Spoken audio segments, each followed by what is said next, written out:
बिस्मिल्लाहिर्रहमानिर्रहीम कुल रब्बी ज़िदनी इल्मन। अस्सलाम वालेकुम स्टूडेंट्स, उम्मीद है आप सब खैरियत से होंगे। और आज हम लोग स्टार्ट करने जा रहे हैं chapter number 7 from second year class. Okay, और चैप्टर का नेम है fundamental principles of organic chemistry. अब चैप्टर नंबर 7 से हमने क्यों ये वीडियो सीरीज स्टार्ट की है, क्योंकि आप किसी भी कॉलेज में देखेंगे तो मोस्टली आप लोगों को ऑर्गेनिक वाला पोर्शन पहले करवाया जाता है सेकंड ईयर का, और इनऑर्गेनिक वाला पोर्शन बाद में करवाया जाता है। जब मैंने एफएससी सेकंड ईयर की थी तो तब मुझे भी चैप्टर नंबर 7 से ही स्टार्ट करवाया था, और हमारे टीचर ने कहा था कि जब उन्होंने एफएससी की थी तो उन्होंने भी चैप्टर नंबर 7 से ही स्टार्ट किया था। ठीक है, तो हम लोग स्टार्ट करेंगे। और जैसा कि आप लोगों को पता है कि हमारा रूल होता है कि हमने कोई भी चैप्टर स्टार्ट करने से पहले हमने चैप्टर की डिस्कस करनी होती है कि इस पूरे चैप्टर में हम लोग कौन कौन सी चीज़ों को स्टडी करने जा रहे हैं। ओके, तो इस चैप्टर में हम लोग जो स्टडी करेंगे वो सबसे पहले तो हम इंट्रोडक्शन करेंगे। इंट्रोडक्शन में हम क्या करेंगे, हम देखेंगे कि ऑर्गेनिक कंपाउंड्स इनऑर्गेनिक कंपाउंड से कैसे डिफरेंट हैं। ऑर्गेनिक कंपाउंड्स की हिस्ट्री को डिस्कस करेंगे इंट्रोडक्शन में कि कौन कौन सी थ्योरीज आई थी ऑर्गेनिक कंपाउंड्स की, डेफिनेशन को डिस्कस करेंगे। ओके, और उसके बाद हम करेंगे features of organic compounds. Features of organic compounds में हम देखेंगे कि ऑर्गेनिक कंपाउंड्स की कौन कौन सी प्रॉपर्टीज हैं, कौन कौन से ये रिएक्शंस देते हैं, इनकी नेचर कैसी होती है, और कंपाउंड ज़्यादा तादाद में पाए जाते हैं कि कम तादाद में पाए जाते हैं, इनके रिएक्शंस कैसे होते हैं, यील्ड कैसी होती है, आइसोमेरिज्म का देखेंगे, इनकी सॉल्युबिलिटी के बारे में डिस्कशन करेंगे। फिर हम स्टडी करेंगे सोर्सेज ऑफ ऑर्गेनिक कंपाउंड्स की ऑर्गेनिक कंपाउंड्स हमें कहाँ से हासिल होते हैं। तो ऑर्गेनिक कंपाउंड्स के जो सोर्सेज हैं वो है कोल, नेचुरल गैस और पेट्रोलियम। ये भी नेचुरल सोर्सेज हैं। जो कोयला है ये भी नेचुरल सोर्स है, नेचुरल गैस भी नेचुरल सोर्स है, और पेट्रोलियम भी नेचुरल सोर्स है। तो हम इनके बारे में डिटेल से करेंगे। इनमें से लॉन्ग क्वेश्चन और शॉर्ट क्वेश्चन भी इंपॉर्टेंट होते हैं, तो जब हम इनको डिस्कस करेंगे तो मैं सब में बताती जाऊंगी कि किसमें से कौन सा शॉर्ट क्वेश्चन इंपॉर्टेंट है और कौन सा लॉन्ग क्वेश्चन। फिर हम क्रैकिंग के बारे में डिस्कस करेंगे। ये भी ऑर्गेनिक कंपाउंड में पेट्रोलियम की जो गैसोलीन है, गैसोलीन की क्वालिटी को इम्प्रूव करने के लिए हम क्रैकिंग इस्तेमाल करते हैं। फिर रिफॉर्मिंग का प्रोसेस किया जाता है। रिफॉर्मिंग में हम ऑक्टेन नंबर, ये भी उसकी क्वालिटी को इम्प्रूव करती है, जो हम गैसोलीन जो पेट्रोलियम की फ्रैक्शंस होती हैं उनकी। और उसके अलावा हम क्लासिफिकेशन ऑफ ऑर्गेनिक कंपाउंड्स को स्टडी करेंगे। क्लासिफिकेशन ऑफ ऑर्गेनिक कंपाउंड्स में हम देखेंगे ये जो है ये क्लासिफिकेशन, ये है क्लासिफिकेशन ऑफ ऑर्गेनिक कंपाउंड्स में हम देखेंगे कि ओपन चेन ऑर्गेनिक कंपाउंड्स होते हैं, क्लोज चेन ऑर्गेनिक कंपाउंड्स होते हैं। फिर जो ओपन चेन ऑर्गेनिक कंपाउंड्स हैं उनकी भी दो टाइप्स होती हैं, स्ट्रेट चेन कंपाउंड्स और ब्रांच चेन कंपाउंड्स। ओके, और फिर जो क्लोज चेन है, क्लोज चेन की होती हैं होमोसाइक्लिक ऑर्गेनिक कंपाउंड्स और हेटेरोसाइक्लिक ऑर्गेनिक कंपाउंड। इनकी भी आगे फर्दर टाइप्स है, वो भी हम इंशाल्लाह क्लास में डिस्कस करेंगे। और फिर हम हाइब्रिडाइजेशन के बारे में डिस्कस करेंगे। ये आप लोगों के लिए न्यू टॉपिक नहीं होगा। क्यों? क्योंकि आप लोगों ने फर्स्ट ईयर की केमिस्ट्री में जो चैप्टर नंबर 6 है, तो चैप्टर नंबर 6 में आप लोगों ने हाइब्रिडाइजेशन को डिस्कस किया था। आपने मीथेन की, वाटर की, अमोनिया की, फिर आप लोगों ने इथीन की, तो बेरिलियम क्लोराइड की, आप लोगों ने इस तरह की हाइब्रिडाइजेशन को आपने सारा स्टडी किया था, और ये भी देखा था कि हाइब्रिडाइजेशन क्यों जरूरी होती है, हाइब्रिडाइजेशन होती कैसे है। तो इसको हम लोग डिस्कस करेंगे। और इसमें हम देखेंगे कि sp3 हाइब्रिडाइजेशन क्या है, sp2 हाइब्रिडाइजेशन क्या है, और sp हाइब्रिडाइजेशन क्या होती है। फिर हम लोग डिस्कस करेंगे आइसोमेरिज्म को। आइसोमेरिज्म के बारे में आप लोगों ने चैप्टर नंबर 3 होगा और या चैप्टर नंबर 4 होगा, जो 10th क्लास की केमिस्ट्री का है, उसमें हम लोग डिस्कस करते हैं आइसोमेरिज्म को ऑर्गेनिक कंपाउंड्स की प्रॉपर्टीज में ही। वो भी तकरीबन इससे मिलता जुलता ही है चैप्टर, उसमें भी हम लोग आइसोमेरिज्म को डिस्कस करते हैं, और आइसोमेरिज्म का मतलब फिनोमिना क्या होता है, ये सारा हम लोग इंशाल्लाह डिस्कस करेंगे। और आइसोमेरिज्म की दो टाइप्स होती हैं, स्ट्रक्चरल आइसोमेरिज्म और जियोमेट्रिक आइसोमेरिज्म। फिर जो स्ट्रक्चरल आइसोमेरिज्म है उसकी भी आगे फर्दर टाइप्स होती हैं, 5 टाइप्स होती हैं। चेन आइसोमेरिज्म होती है, पोजीशन आइसोमेरिज्म होती है, फंक्शनल ग्रुप आइसोमेरिज्म होती है, मेटामेरिज्म होती है, और टाटोमेरिज्म होती है। ओके, और जो ज्योमेट्रिक आइसोमेरिज्म है, ज्योमेट्रिक आइसोमेरिज्म की भी दो टाइप्स होती हैं, सिस आइसोमेरिज्म और ट्रांस आइसोमेरिज्म। तो ये है पूरे चैप्टर की कि आप लोग जो फर्स्ट चैप्टर की या 7th चैप्टर की, जो कि फर्स्ट गिना जाता है सेकेंड ईयर की केमिस्ट्री में मोस्टली, तो चैप्टर नंबर 7 में जो आप लोग चीज़ों को डिस्कस करेंगे उसकी आपको की बताई गई है कि हमने इन पॉइंट्स को बहुत ज़्यादा डिटेल में स्टडी करना है, इनकी बेसिक्स को समझना है, fundamental principles of organic chemistry chapter का नेम है।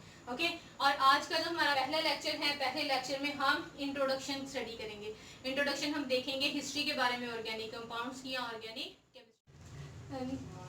जी तो स्टूडेंट्स, अब हम लोग इंट्रोडक्शन देखने जा रहे हैं कि ऑर्गेनिक केमिस्ट्री का या ऑर्गेनिक कंपाउंड्स की हिस्ट्री क्या है, उनका इंट्रोडक्शन क्या है। तो इंट्रोडक्शन में हम जिन पॉइंट्स को कवर करेंगे वो होगा what is vital force theory, who presented vital force theory, when vital force theory was presented. फिर हम वोहलर्स वर्क करेंगे, that who was Wohler, what work he did, तो उसने क्या काम किया है, और how vital force theory was rejected. जब वोहलर ने अपना काम पेश किया, जब वोहलर ने अपने एक्सपेरिमेंट्स, अपने ऑब्जर्वेशंस पुट फॉरवर्ड किए, तो उस टाइम वाइटल फोर्स थ्योरी की अहमियत गुम हो गई। और उसके बाद हम मॉडर्न डेफिनेशन देखेंगे। जो वाइटल फोर्स थ्योरी से हम डेफिनेशन को डिस्कस करते हैं वो होती है ओल्ड डेफिनेशन, और जो मॉडर्न डेफिनेशन है वो वोहलर के वर्क के बाद आई थी। ओके तो वाइटल फोर्स थ्योरी क्या होती है, इसकी मैं थोड़ा सा आपको एक्सप्लेनेशन देती हूँ कि ये समझा जाता था, अर्ली केमिस्ट ये समझते थे कि जो वाइटल फोर्स है, वाइटल फोर्स आप कह सकते हैं गॉड गिफ्टेड पावर, कि जो अल्लाह ताला ने जानदार सामने एक ऐसी फोर्स रखी है जिसकी वजह से वो जिंदा है, और जब उनमें वो फोर्स खत्म हो जाती है तो वो मर जाते हैं। तो ये जो वाइटल फोर्स है, उन्होंने समझा कि जो ऑर्गेनिक कंपाउंड्स हैं, ऑर्गेनिक का मतलब होता है लाइफ, ऑर्गेनिक का मतलब क्या होता है लाइफ, तो जो ऑर्गेनिक कंपाउंड्स हैं इनमें एक वाइटल फोर्स पाई जाती है, एक पूरी सरार कुव्वत पाई जाती है, और वो कुव्वत जो है वो नॉन लिविंग्स में नहीं पाई जाती, वो सिर्फ और सिर्फ लिविंग ऑर्गेनिजम्स में पाई जाती है। तो लिविंग ऑर्गेनिजम्स में क्योंकि पाई जाती है, इस वजह से हम ऑर्गेनिक कंपाउंड्स को लिविंग ऑर्गेनिज्म से ही प्रिपेयर कर सकते हैं। क्यों? अभी मैंने बताया ऑर्गेनिक कंपाउंड्स को बनाने के लिए ये समझा जाता था कि एक वाइटल फोर्स की जरूरत है, और वो जो वाइटल फोर्स है वो लिविंग ऑर्गेनिजम्स में पाई जाती थी। तो इस वजह से ये कहा गया कि जो ऑर्गेनिक कंपाउंड्स हैं वो सिर्फ लिविंग ऑर्गेनिज्म से प्रिपेयर किए जा सकते हैं, वो नॉन लिविंग से प्रिपेयर नहीं किए जा सकते हैं। और जो कंपाउंड्स नॉन लिविंग से प्रिपेयर किए जाते हैं उनको हम लोग बोलते हैं इनऑर्गेनिक कंपाउंड। ओके और तो जो ऑर्गेनिक कंपाउंड्स हैं वो लिविंग थिंग्स से, जैसे प्लांट्स, एनिमल्स, ह्यूमन बींग्स, इनसे ऑर्गेनिक कंपाउंड्स बनते हैं। और जो इनऑर्गेनिक कंपाउंड्स होते हैं वो ज्यादातर मिनरल से बनते हैं या नॉन लिविंग थिंग से बनते हैं। अगर आप मिनरल का सिनोनिम निकालें ना, गूगल से सर्च करें और देखेंगे कि मिनरल का सिनोनिम क्या है, एक दूसरा वर्ड क्या है, तो मिनरल का सिनोनिम होता है इनऑर्गेनिक। ओके जैसे ऑर्गेनिक का मतलब होता है लाइफ, इनऑर्गेनिक का मतलब होता है लाइफ ना होना या नॉन लिविंग होना। ओके तो जो जैकब बर्जीलियस था, जैकब बर्जीलियस ने 1815 में ये कहा कि जो ऑर्गेनिक कंपाउंड्स हैं उनको बनाने के लिए वाइटल फोर्स की जरूरत होती है, और वो वाइटल फोर्स सिर्फ लिविंग ऑर्गेनिज्म में पाई जाती है, इसलिए हम ऑर्गेनिक कंपाउंड्स को लिविंग ऑर्गेनिज्म से ही हासिल कर सकते हैं और उनको हम लेबोरेटरी में प्रिपेयर नहीं कर सकते हैं। ओके तो इसमें वाइटल फोर्स थ्योरी के कुछ प्रिंसिपल्स हैं। वाइटल फोर्स थ्योरी का जो पहला प्रिंसिपल है वो ये है कि organic compounds can never be synthesised, can never be synthesised in laboratory. जो ऑर्गेनिक कंपाउंड्स हैं उनको हम लेबोरेटरी में प्रिपेयर नहीं कर सकते हैं। ओके उसके बाद हम कह सकते हैं कि organic compounds can be synthesised, organic compounds को सिर्फ प्रिपेयर किया जा सकता है बाय लिविंग थिंग्स, उनको हम सिर्फ लिविंग थिंग्स से ही हासिल कर सकते हैं। ओके और तीसरा प्रिंसिपल ये था that vital force is necessary. जो ऑर्गेनिक कंपाउंड्स हैं इनको प्रिपेयर करने के लिए हमेशा हमें एक वाइटल फोर्स की जरूरत होती है, और वो वाइटल फोर्स लिविंग में पाई जाती है, और लिविंग जो है वो लेबोरेटरी में प्रिपेयर नहीं किए जा सकते हैं। इस वजह से हम ऑर्गेनिक कंपाउंड्स को सिर्फ लिविंग ऑर्गेनिज्म से ही हासिल कर सकते हैं। ओके तो उसके बाद वोहलर आया है। हाँ तो उसके बाद वोहलर आया, साइंटिस्ट फ्रेडरिक वोहलर इसे बोलते हैं, और ये जर्मन केमिस्ट था। इसने 1828 में कहा, फ्रेडरिक वोहलर ने कब बोला, 1828 में फ्रेडरिक वोहलर ने लेबोरेटरी में प्रिपेयर किया था यूरिया। क्या प्रिपेयर किया था लेबोरेटरी में? यूरिया प्रिपेयर किया था और किससे प्रिपेयर किया था? यूरिया प्रिपेयर किया था अमोनियम सायानेट से। किससे यूरिया प्रिपेयर किया गया था? अमोनियम सायानेट से। और जो अमोनियम सायानेट है ये हासिल होता है यूरेन ऑफ मैमल से। ओके, यूरेन ऑफ मैमल्स, मैमल्स उनको बोलते हैं वो जानवर जो दूध देते हैं, जो दूध देने वाले जानवर हैं, उनके यूरेन से हमें अमोनियम सायानेट मिलता है। ओके, और अमोनियम सायानेट जो है ये एक इनऑर्गेनिक मटेरियल है। अमोनियम सायानेट क्या है? एक इनऑर्गेनिक मटेरियल है। फिर इसी तरह जो अमोनियम सायानेट है वो एक और तरीके से भी जनरेट किया जा सकता है। अमोनियम सायानेट को हम हासिल कर सकते हैं अगर हम लोग पोटाशियम क्लोराइड नहीं, अगर हम पोटाशियम सायानेट, किसको? पोटाशियम सायानेट और अमोनियम क्लोराइड को रिएक्ट करवाएं तो इनके रिएक्शन से आयन एक्सचेंज होंगे। एक का पॉजिटिव आयन दूसरे के नेगेटिव आयन के साथ और एक का नेगेटिव आयन दूसरे के पॉजिटिव आयन के साथ। तो इसमें पोटाशियम पॉजिटिव है, इसमें क्लोरीन नेगेटिव है, तो यहाँ से बनेगा पोटाशियम क्लोराइड और साथ ही बन जाएगा अमोनियम सायानेट। तो ये जो अमोनियम सायानेट है ये इनऑर्गेनिक है, जो पोटाशियम सायानेट है ये भी इनऑर्गेनिक है। तो इस इनऑर्गेनिक से फिर उसने ऑर्गेनिक कंपाउंड यूरिया हासिल किया था। अब वो यूरिया कैसे हासिल किया था उसका मैं आप लोगों को जरा मैकेनिज्म बता देती हूँ। बहुत ही ध्यान से सुनना है, ये बुक पे मेंशन्ड नहीं है, ये सिर्फ आप लोगों को समझाने के लिए बताया जाएगा। तो इसमें अगर आप देखें तो सायानेट की स्ट्रक्चर कुछ यूं होती है। ओके, ऑक्सीजन पे नेगेटिव चार्ज, सायानेट एक नेगेटिव आयन है। और उसके बाद जो अमोनियम है, अमोनियम आयन, उसकी स्ट्रक्चर कुछ यूं होती है। तो अब यहाँ पे नाइट्रोजन के पास एक लोन पेयर होता है, उस नाइट्रोजन का जो लोन पेयर है वो अटैक करेगा हाइड्रोजन पे, ये वाला बॉन्ड नाइट्रोजन पे शिफ्ट हो जाएगा क्योंकि नाइट्रोजन के ऊपर पॉजिटिव चार्ज है। और ये इलेक्ट्रोनेगेटिव एटम है नाइट्रोजन, और जो इलेक्ट्रोनेगेटिव एटम्स होते हैं उन पर पॉजिटिव चार्ज स्टेबल नहीं होता है, अनस्टेबल होता है। इस वजह से ये इस बॉन्ड को अपनी तरफ अट्रैक्ट करेगा या फिर शिफ्ट करवा लेगा। और इसके बाद यहाँ से बन जाएगा, यहाँ से फिर आप देखिएगा ये एज इट इज रहेगा OC triple bond N, oxygen पे नेगेटिव चार्ज, और इस नाइट्रोजन के साथ अटैच हो जाएगा हाइड्रोजन, इसके साथ हाइड्रोजन अटैच हो जाएगा और यहाँ से क्या निकलेगा NH3, इस पे लोन पेयर होता है NH3 पे। फिर उसके बाद ये होगा कि अब नाइट्रोजन की जब 4 वैलेंसी होती है तो इस पे पॉजिटिव चार्ज होता है। नाइट्रोजन की जब नाइट्रोजन की वैलेंसी होती है 3, जो नॉर्मल नाइट्रोजन की वैलेंसी है वो कितनी होती है 3, और अगर कोई एलिमेंट अपनी वैलेंसी से कम बॉन्ड्स बनाएगा तो उस पर नेगेटिव चार्ज आएगा, अपनी वैलेंसी से ज्यादा बॉन्ड्स बनाएगा तो उस पर पॉजिटिव चार्ज आएगा। अब नाइट्रोजन की वैलेंसी होती है 3 लेकिन यहाँ पे कितनी बनी हुई है 4, तो इसलिए इसके ऊपर कौन सा चार्ज आएगा? Positive charge. पॉजिटिव चार्ज आया है, अनस्टेबल होगा क्योंकि ये इलेक्ट्रोनेगेटिव है, तो ये वाला बॉन्ड इसकी तरफ शिफ्ट हो जाएगा। ओके, जैसे ही ये बॉन्ड इसकी तरफ शिफ्ट होगा तो कार्बन पे कौन सा चार्ज आने लगेगा? पॉजिटिव चार्ज आने लगेगा। उस पॉजिटिव चार्ज के ऊपर ये जो अमोनिया का लोन पेयर है ये अटैक कर देगा, और इसके बाद यहाँ से हमारे पास बन जाएगा O negative bond C double bond N और H, और इसके साथ यहाँ पे लग जाएगा NH2 और H। अब फिर यहाँ पे नाइट्रोजन की वैलेंसी 3 थी लेकिन जब कार्बन के साथ बॉन्ड बना लिया तो कितनी हो जाएगी 4, तो फिर इसके ऊपर चार्ज कौन सा आ जाएगा? Positive charge. ओके, अब उसके बाद क्या होगा? पॉजिटिव चार्ज इसके ऊपर अनस्टेबल होगा क्योंकि ये इलेक्ट्रोनेगेटिव है, तो ये हाइड्रोजन वाला बॉन्ड इसकी तरफ शिफ्ट हो जाएगा। ओके, जब हाइड्रोजन वाला बॉन्ड यहाँ पे शिफ्ट हो जाएगा और यहाँ से फिर होगा बन जाएगा कंपाउंड NH, यहाँ पे NH2। फिर यहाँ से जो प्रोटॉन एक रिलीज होगा, जो एक प्रोटॉन यहाँ से क्या होगा? रिलीज होगा, उस प्रोटॉन के ऊपर यहाँ से फिर ये डबल बॉन्ड अटैक कर देगा। ओके, डबल बॉन्ड क्यों अटैक करेगा? क्योंकि ऑक्सीजन का जो नेगेटिव चार्ज है वो कार्बन और ऑक्सीजन के सेंटर में आ जाएगा। ऑक्सीजन अपनी वैलेंसी पूरी करने के लिए 2 बॉन्ड बनाएगा और इसके नतीजे में क्या बन जाएगा? C डबल बॉन्ड O, एक इस साइड पे भी NH2 और इस साइड पे भी NH2, और इस कंपाउंड को हम लोग बोलते हैं यूरिया। इस कंपाउंड को क्या बोला जाता है?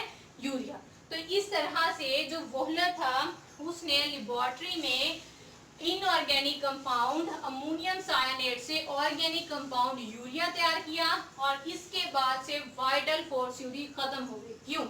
क्योंकि वाइटल फोर्स थ्योरी तो कहती थी कि हम इनऑर्गेनिक कंपाउंड से प्रिपेयर कर ही नहीं सकते हैं ऑर्गेनिक कंपाउंड्स को, और दूसरा कि हम लेबोरेटरी में तो बिल्कुल भी प्रिपेयर नहीं कर सकते हैं। तो लेकिन वोहलर ने क्या किया है? वोहलर ने अमोनियम सायानेट जो कि इनऑर्गेनिक कंपाउंड है उससे यूरिया जो कि एक ऑर्गेनिक कंपाउंड है उसको लेबोरेटरी में प्रिपेयर करवाया। ओके, अगर आपकी बुक वाली यहाँ पे मैं ओवरऑल एग्जांपल लिखूं कि इक्वेशन लिखूं कि उन्होंने अमोनियम सायानेट से क्या प्रिपेयर किया था? यूरिया। तो ये था अमोनियम सायानेट और यहाँ से उन्होंने प्रिपेयर कर लिया था NH2 bond C double bond O bond NH2, urea prepare कर लिया था। ठीक है, तो उसके बाद मॉडर्न डेफिनेशन क्या बनी? आप जो ऑर्गेनिक कंपाउंड्स होते हैं, ऑर्गेनिक कंपाउंड्स की मॉडर्न डेफिनेशन ये है कि it is the branch of chemistry that deals with the compound of carbon and hydrogen, या फिर आप कह सकते हैं hydrocarbon and their derivatives. Okay, हम ऑर्गेनिक केमिस्ट्री में किस चीज को स्टडी करते हैं? डेफिनेशन। अगर हम मॉडर्न डेफिनेशन देखें ऑर्गेनिक केमिस्ट्री की क्या है? It deals with the compounds of hydrocarbons या फिर compounds of carbon and hydrogen and their derivatives, और उनके डेरिवेटिव्स को भी ये स्टडी करती है। ठीक है, अब और इसमें से कुछ ऐसे कंपाउंड्स होते हैं जो कि ऑर्गेनिक तस्वुर नहीं किए जा सकते हैं। जो ऑर्गेनिक कंपाउंड्स है उसमें लाजमी तौर पर कार्बन का एलिमेंट लाजमी मौजूद होगा। ओके, कार्बन एक इसेंशियल एलिमेंट है ऑर्गेनिक कंपाउंड्स में, और कार्बन के साथ मौजूद होनी चाहिए हाइड्रोजन भी। दूसरे भी हो सकते हैं लेकिन लाजमी तौर पर जो कार्बन है, कार्बन के साथ मौजूद होनी चाहिए हाइड्रोजन मौजूद होनी चाहिए। और हाइड्रोजन के साथ साथ कुछ और कंपाउंड भी हो सकते हैं, जैसा कि ऑक्सीजन हो सकती है, नाइट्रोजन हो सकती है, सल्फर हो सकती है, या फिर आप कह लें हाँ जी ऑक्सीजन, नाइट्रोजन और सल्फर के एलिमेंट्स भी हो सकते हैं।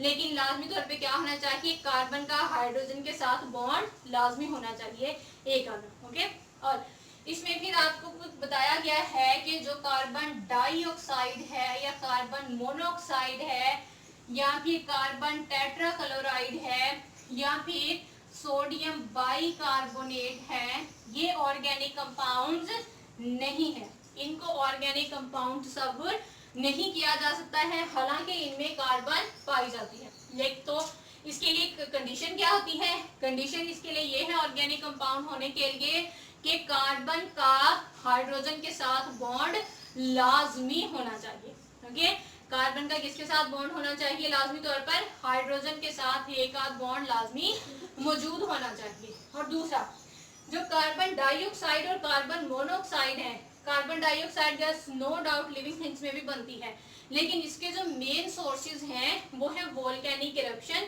और मिनरल सोर्सेज हैं। ठीक है, अब जो वोल्केनिक इरप्शन है वो लिविंग तो है नहीं, ठीक है ना, वो एक नेचुरल प्रोसेस है। मिनरल्स भी हैं वो भी नेचुरली एग्जिस्ट भी करते हैं, और फिर वोल्केनिक इरप्शन भी एक नेचुरल प्रोसेस है।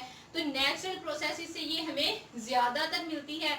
इस वजह से जो इसकी मेथड ऑफ प्रिपरेशन थी या इसकी जो प्रॉपर्टीज हैं उनकी बेस पे कहा जाता है कि जो कार्बन डाइऑक्साइड है, कार्बन मोनोऑक्साइड है, कार्बन टेट्राक्लोराइड है या सोडियम बाइकार्बोनेट्स और बाइकार्बोनेट्स हैं, इनको ऑर्गेनिक तस्वुर नहीं किया जा सकता है, क्योंकि पहले तो इनके मेथड ऑफ प्रिपरेशन में डिफरेंस आ जाता है। दूसरा डिफरेंस ये होता है कि ऑर्गेनिक कंपाउंड की पहचान करने के लिए लाजमी शर्त ये है कि कार्बन का एक बॉन्ड जो है वो हाइड्रोजन के साथ लाजमी तौर पर मौजूद हो। ठीक है, कार्बन का हाइड्रोजन के साथ बॉन्ड लाजमी होना चाहिए। ऐसा नहीं होना चाहिए अगर कंपाउंड में हाइड्रोजन मौजूद है तो वो ऑर्गेनिक बन जाएगा। कार्बन का लाजमी तौर पे हाइड्रोजन के साथ कोई ना कोई बॉन्ड होना चाहिए। ठीक है, तो इस वजह से हम इनको ऑर्गेनिक कंपाउंड तस्वुर नहीं कर सकते हैं। या आपसे पूछा जा सकता है कि हम कार्बोनेट्स, बाइकार्बोनेट्स या कार्बन डाइऑक्साइड, कार्बन मोनोऑक्साइड या क्लोराइड, कार्बन टेट्राक्लोराइड को ऑर्गेनिक क्यों नहीं तस्वुर करते हैं? क्योंकि उनकी प्रॉपर्टीज ऑर्गेनिक कंपाउंड्स जैसी नहीं है, उनके मेथड ऑफ प्रिपरेशन भी डिफरेंट है। इस वजह से हम उन्हें ऑर्गेनिक कंपाउंड तस्वुर नहीं करते हैं। और इसमें जो शॉर्ट क्वेश्चन है, what is vital force theory, who rejected water force theory and when and how water force theory was rejected. तो ये आपको पता होना चाहिए. फिर what is the definition of organic chemistry और ऑर्गेनिक कंपाउंड्स. ऑर्गेनिक कंपाउंड्स क्या होते हैं? ऑर्गेनिक कंपाउंड्स वो है जिनमें कार्बन जो है वो कोवलेंटली बॉन्डेड होती है हाइड्रोजन के साथ लाजमी तौर पे, और उसके अलावा कुछ और एलिमेंट्स भी हो सकते हैं, ऑक्सीजन, नाइट्रोजन और सल्फर. यानी दूसरे एलिमेंट्स जो हैं वो एडिशन में आते हैं, लेकिन ज्यादातर क्या होना चाहिए? कार्बन और हाइड्रोजन का बॉन्ड लाजमी ऑर्गेनिक कंपाउंड्स में प्रेजेंट होना चाहिए. ठीक है, आगे ये समझ. तो ये था आज का टॉपिक जिसमें हमने इंट्रोडक्शन को डिस्कस किया है और हमने की टू द चैप्टर को डिस्कस किया है, फ्रेम ऑफ चैप्टर को डिस्कस किया है, आउटलाइन डिस्कस की है चैप्टर की, और इंट्रोडक्शन किया है. इंट्रोडक्शन में 2-3 इंपॉर्टेंट शॉर्ट क्वेश्चंस हमने डिस्कस किए हैं. Thank you and have a nice day. अपना ख्याल रखिएगा, और जो भी कोई क्वेश्चन होगा आप कमेंट सेक्शन में लाजमी तौर पर पूछ सकते हैं. अल्लाह हाफिज़.